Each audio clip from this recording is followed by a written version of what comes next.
So I think I would have probably 10 minutes. No, you can take 15. We can take 15. Okay, fair. So anyway, I'm back again, and while we did cover some of the portion around analytics, right? Especially a new area of interest. All that I want to tell you once again is that surveillance, physical security, access control, lift monitoring, parking. I think everything now needs to be thought in one go, thought on a single network, right? And then that's where IT comes in. That's where IT steps in. It needs to be automated. It needs to be improved, right? There has to be an operational excellence that we are talking about. So we'll talk about the efficacy of technology around your sort of running the business, your goodwill, your brand will. Okay. One important point which which I sort of wanted to cover in the panel discussion was around digital branches, right? I think we are in an era where all of you, all your banks, especially from the marketing officers, right, are talking about digital banking and digital branches. Now it's a good branding to use, right? But there are its pitfalls. The term that you guys have been using is de-bank and then move into a retail form of view, right? What it essentially means is that you want to have more users coming into these retail outlets, which would essentially be banks, but you would like to give it a retail outlet view. And the moment we are talking about getting in more and more users, especially for the generation next, right? We need to profile them. Otherwise, because it's not the hard-nosed sort of an entry into a bank, right, with a whole lot of security gadgets that's going to monitor you. Security therefore needs to be seamless behind the screen. Okay, and then that's all that we are trying to tell. So, just a small slide. I mean, I couldn't resist the temptation of talking about what we offer. Physical security, therefore, needs to go into part of what we say a holistic IT infrastructure or a IT security, right? I think I've been harping on this point. Let's have the merger or the marriage of the physical security with IT, right? We'll talk about it. Essentially, that I wanted to talk about, if you see this deck, it essentially talks about the 9 pillars that Reserve Bank has been talking about, okay? And what is it that we are doing vis-a-vis these pillars that Reserve Bank wants, right? So we have a point of view. We have created an articulation around it. If you see here, we are talking essentially around, okay. So we are talking essentially around the physical security, right, which goes into as a family of the entire security family, okay. This is the security framework that we talk about, right? It's the security ecosystem, the partners that we need to maintain, the standards we need to maintain, right? And then comes the services, the consulting services or the professional services, right? But essentially the 4 pillars of security has to be around, people, data, process, and the applications. I'll just skip the slide in the want of time, but it gives a big plethora of whatever we offer on the security space, right? But the area of importance for you would be in the space, the GRC or the fraud and surveillance, and that's where we have a product line which is called the I2, the investigation management. Obviously, in the want of time, we can't get into it, but I'll just touch upon it.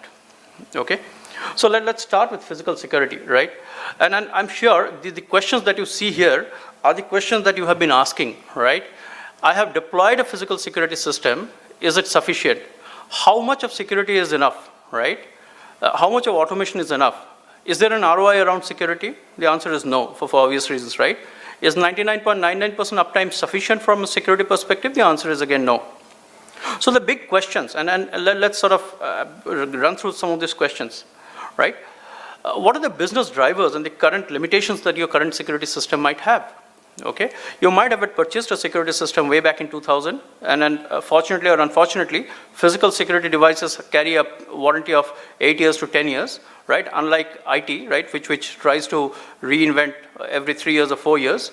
Are you still sticking to it? Is that sufficient enough? Is it giving you the sort of a resolution that you want, right? How many people are involved in your security today, right? Is your security process and the operations management very well defined? And more importantly, is your operations, when I say your, I'm talking about the set of people that are sitting here, is your system well integrated with the CISO's charter? Are they really well integrated? In the event of a disaster, in the event of an IT disaster, how do you take the people part of it? Is there a work area recovery plan that you have made out, right? So these are some of the areas. The whole objective is therefore, is that can I look at a command center? Can I look at a control center, a security operating command and control center? And the moment we talk about, are you looking to integrate the multiple systems that you have? Right? I have been seeing the presence of Bosch, Honeywell, right, Siemens, everybody in this industry, right? Everybody has their own skill set, everybody has their own expertise, right? Have you invested on 10 disparate systems of access control, video surveillance, parking, et cetera, and are you still sticking to it? Are they being managed by a separate set of people? Is there a way of centralizing them, having a central pool of experts who could have probably a overall view? And then comes the question of video correlation, okay? I have got a data, I have got a feed. What am I supposed to do with this feed? Is this sufficient enough? Is this feed going to the intelligence of my organization to build up certain policies for my overall organization, right? It's very important that one single feed or one breach or one fraudulent person entering the bank and an ATM, right? You tend to identify this person and probably do certain things around it. Have you been able to locate that whether he has encroached or he has got into some other ATM in some other geography? And at what velocity? What is the frequency of his entry into these places? So this is what we call situational analysis, right? And that's what video analytics is all about. Some of the market facts, today, and then as I told you, the nature, the format, the type of fraud has completely undergone a change, right? Everything has innovated. That has also undergone innovation. ATM skimming, we have been hearing about it. Is there a solution, right? The answer could be yes or no. But can analytics provide some sort of an answer to it? The answer could be yes. There are 900 million events, right, that a security operator has to view in a monthly basis, right? And the other very important thing, which I think one of our esteemed speakers spoke about, is that it takes 22 minutes for the efficiency, for the eye attention of the operator to go down, right, by around 95%. Now, even if I have the best of the systems in place, right, and I have a full-fledged set of people sitting in front of the cameras, staring at them, what is it that I'm supposed to get out of it? Can I get the attention of these people? So there is a people dependency. All that we are saying that let's try to move into some sort of a automated process. Okay. Some of the figures that you would see that there are 72 million surveillance cameras in the world today, right? 1.5 million are being deployed annually. And the question is that how many of them would have intelligence? Only 3%, and that's a reality, right? But the reality is also true that the intelligent cameras, or the intelligence within the camera, is almost increasing by six times more than the analog phones, right? So all that we're trying to talk about are the enablers, right? So you have what could be the key enablers that you would like to get into, right?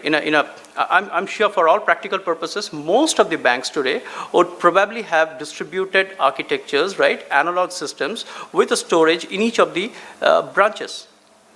Has anyone monitored it? Or even if it has been monitored, is the level or the quality of monitoring the same in all the branches, right? The answer could be yes or no. We can debate over it. But all that I'm trying to tell you is that the emergency response to, or the management decision buy-in, right, needs to come up very fast in the event of a fraud. And then when we talk about today's fraud, the fraudster can actually move from location A to location B very fast. You need to take an emergency response immediately. And to do it, there has to be a way by which you need to converge, you need to centralize, automate, and have some sort of a cloud model, whether for all practical purposes, cloud could be that, can I outsource the storage part of it? Because there's a huge amount of storage that you are putting in, right, in this network.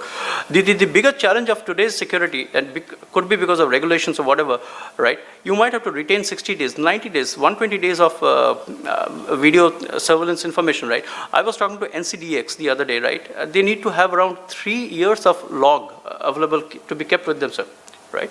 So that is the extent. So what it essentially means is that it is putting a pressure on your storage architecture, right? And the moment you're putting a storage architecture, then comes your network, right? Because if you need to centralize this entire surveillance data, the surveillance information going into a centralized location, you need to carry it over a TCP/IP network.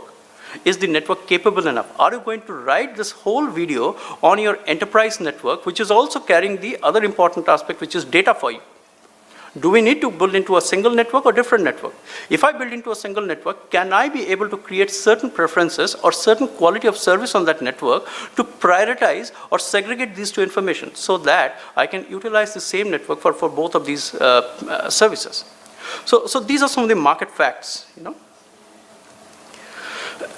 So therefore, going back to the same pain point, so obviously there are the constraints, right? The constraints essentially is around the type of people who is front-ending, and we have been talking about it time and again. Every ATM would have a 70-year-old or a 60-year-old retired poor person, right, with a lathi in the hand. Is that security, right? I mean, I don't know.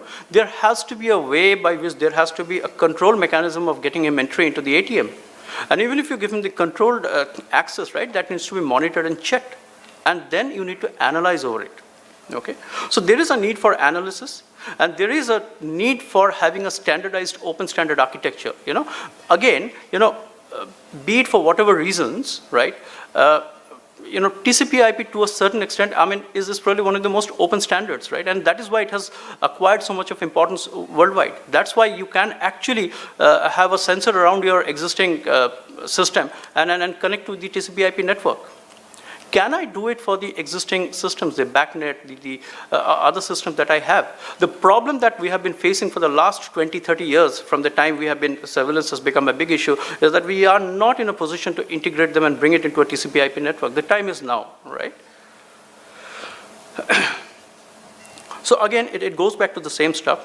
I want to add a few more points before I sort of come into the key slides, is that what is it that if I go to you, right? And when I talk surveillance, since the whole discussion is around surveillance, there could be two ways of addressing this issue, right? As the security officers, will you be able to reduce the cost and probably add to the profitability of the organization? That could be number one. Or number two, can you create some value or innovation by which the information that comes to you is not a one-off information. A person entering an ATM is a one-off information, but you can actually mine that whole information and you can come out with mind-boggling information out of it, right? A mind-boggling, you can actually create what we call is RTBM, risk-based transaction monitoring, right? That's what most of your CISOs and the risk officers are today talking about, right? Can I take it into that whole scheme of things, okay? So with that in mind, right? What we have done, what we call is SOCC, and I will talk about a bit about it. Security Operations Command Control Systems, right, is essentially to have a complete single unified integrated view to all the possible security things that you have in the whole enterprise. Physical, assets, application, network, data, visitor management, access control, right? You ask for whatever it is doable, right? The question how, I think that needs a bigger discussion, but the fact is that we are talking about SOCC, okay? And let me come here, a very important slide, and I want to sort of spend the next remaining time on this. If you see the intelligent video surveillance, we call it instrumented, interconnected, and intelligent. Where are we today? In today's world, in today's scenario in India, we are actually in the sort of the instrumented stage. So what is instrumented? You have the instruments, you have connected them over network, you have multiple players around it, right? Everybody is there. As is the network, Cisco is the biggest player. Then you have the instruments which could come from Eaton, the Siemens, the Honeywell, the Schneiders, X, Y, Z. And the more and more you are increasing it, you are actually increasing more and more of legacy systems, right? And then comes the infrastructure, because for every instrumented camera, you need to have some sort of a device to store that data, to process that information, and a network, right? So now you have another set of gadgets or devices coming up. Who's going to monitor them? The cameras could be in someone else's purview, right? While the IT would only talk about the servers, the storage, the network, right? So you have the infrastructure, the network layer, which is the instrumentation layer. So that is done, right? That's done in this country. Where we are, right? Now, probably in most of your environment, you would probably see this what we call the VMS, the video management system, right? Which is gathering, which is controlling, which is sort of monitoring all these cameras. Probably if a camera goes down, you'll be able to understand, okay? But what beyond that? So there is, if you have heard of this I2 cop link, and this is what we were talking about, the investigation management, right? So what is a cop link? Cop link is essentially something which has been developed in US, and most of the US cities, many of the US cities, I would say, New York, Chicago, etc., where the police has deployed this. It is a central repository of all possible crimes that are happening and a picture of all the criminals that you have. And the police is actually loaning it off or selling it to some of the large banks, right? So what it essentially means is that you have a proactive method of probably identifying some of the crimes or criminals that's there, right? It's a very important area for city surveillance and police in particular. And then comes what we call the most important thing is intelligent video analysis, or SVS, which is nothing but face recognition, okay? Face analysis and face recognition. All this information therefore needs to go into what we call the intelligent video analytics. And let me tell you what is it all about, right? It's actually the Google of all video information, right? And that's how we try to sell it off. That's the marketing hype that we have created. It's a Google. You can index, you can capture, you can analyze, and you can trend it. So what are some of the behavioral analytics that you can get, right? Essentially, IVA works on the method of pixelization, right? It actually analyzes pixels and the movement of pixels, right? So what all you can do? You can get the speed, size, trajectory, color, time, duration, shape, features, right? So for a single person, if you can get these many number of features, right, I think you'll be able to identify a person. And then as Sir was saying, right, for example, in the Aadhaar, right, I think we have given some 12 demographics of ourselves, right? Okay.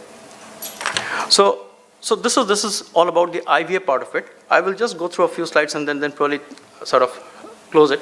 This is the architecture, right? This architecture will actually sit on the existing network. You would all have your existing cameras, you would all have your systems, because surveillance is much beyond camera, right? And that's the only visible thing that we see in front of us. Beyond that, there's a whole system, technology behind it. All that I'm trying to tell you is that you take the video capture, right? You archive that video. That's the first thing that you do. The second is that once you archive it, you study it through an analytics engine, right? Get the metadata, take the alerts and take the event data, right? Based on a particular given event, right? So the video capture gives you the event, and the event data or the event analysis goes through this metadata engine or the analytics engine, and then it really goes into the SOC or the SOCC. Going forward, what we can further do, if you see here, right? This SOCC, especially, and then this is what I was talking, that can we get to see a day when probably many of the banks, the large banks, can actually talk amongst themselves and come to a central repository, right, where they can hold all this information. What we call is this IOC, and this IOC needs to be integrated not only to your mobile system, not only to your IT system, but also probably to the social messaging sites. Right? More relevant from a city perspective, because if in a city there is a major incident, it needs to go out very fast to the citizens, right? I will just take it. So for example, this is a live video from the camera, right? Recorded on the video management server. Just see what is happening, right? The IBM analytics engine analyzes the video using the state-of-art algorithm. So it's an intellectual property that we have built. The engine then sends this metadata describing every object of the video to the IBM metadata engine, okay? Based on what? All the parameters that I told you, right? So then the real-time alerts are therefore sent to notify, right, in the IOCC. And then the users, any of you, can actually forensically search the information for any amount of metadata information that you would like to do. So this is something which is beyond surveillance. It is to collect and mine that information that has come onto the network, right? So that sort of summarizes, you are capturing, you are analyzing, you are deciding and acting. And this is just a pictorial representation of the CADA model that we spoke about, okay? This is just a few of the examples, that we might talk about, which we have done in some of the other countries. Some of the large, I think for that matter, I think IBM has always been a sort of a thought leader in this particular space, right? We have always moved a step beyond than the obvious, right? Than what the others are doing. Just the high-level architecture. I just wanted to probably give you a view of this particular slide. What it says that the IBM's video analytics will enable. So if you see situational awareness, if you see we have a time, 9 a.m. 21st, 10 a.m. 21st, the passenger drops off. Then you get a truck that gets delivered, right? So there's a large truck that has come. So it's the same road, same place, right, with various incidents being captured. That's camera 1. Camera 2, you are actually tracking all the faces that are entering into the building. Camera 3 is the license plates of all the parking lots, right? And license plate, now, depending on the velocity, if you would have probably seen this one particular car, which might have had come 10 times in that road, right? Or this person who might have had entered 5 times, so the analytics will be able to alert it, highlight it, right? So this is what we are saying from a situational awareness point of view, collecting that data, right? And then trying to mine that. Now, having said that, just to end it, since I have to end this whole presentation, I think there's a lot to be done in the surveillance space. One full aircraft has been completely wiped off from this Earth's surface, right? And then there's been no surveillance system that has been able to cover it up, right? I think probably a whole lot of things could have been done. The Interpol data, which I was talking about, the police data, it never got integrated into the airline system.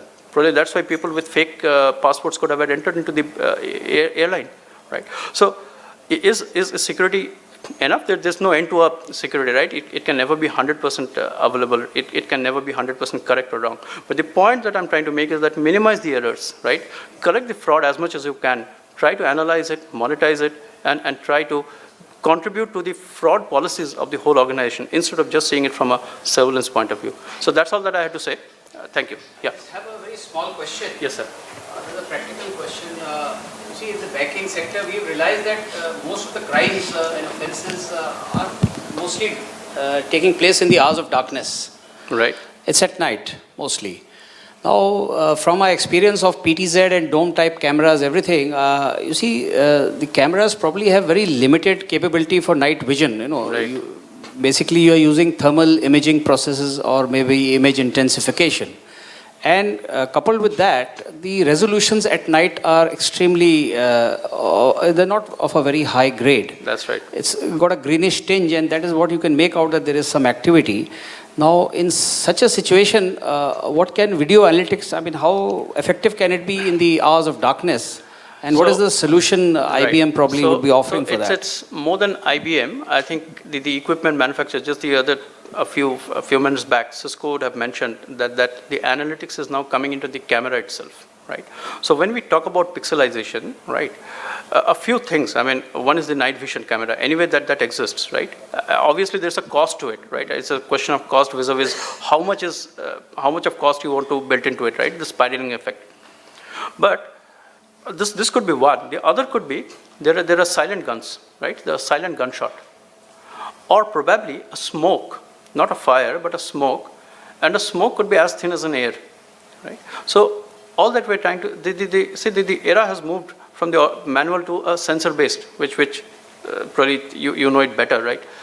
So the camera has to capture. That's the first thing. Analytics can come in only when it gets that data, gets that information, unless the analytics gets built into the camera itself, right? So that's on the way. I don't know when it is going to see the daylight, but analytics built on a camera is going to become a reality because the camera itself needs to also have some processing power itself, right? It needs to act as a computer besides being this thing.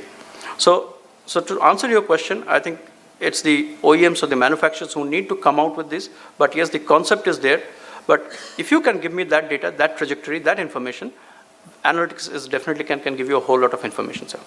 Okay, very short thing. Is there a high resolution HD frame available in night cameras, night vision? That's what I want to ask. The answer is yes. Answer is yes. The answer is yes, but there's a cost to it, sir. Okay, thank you. Thank you.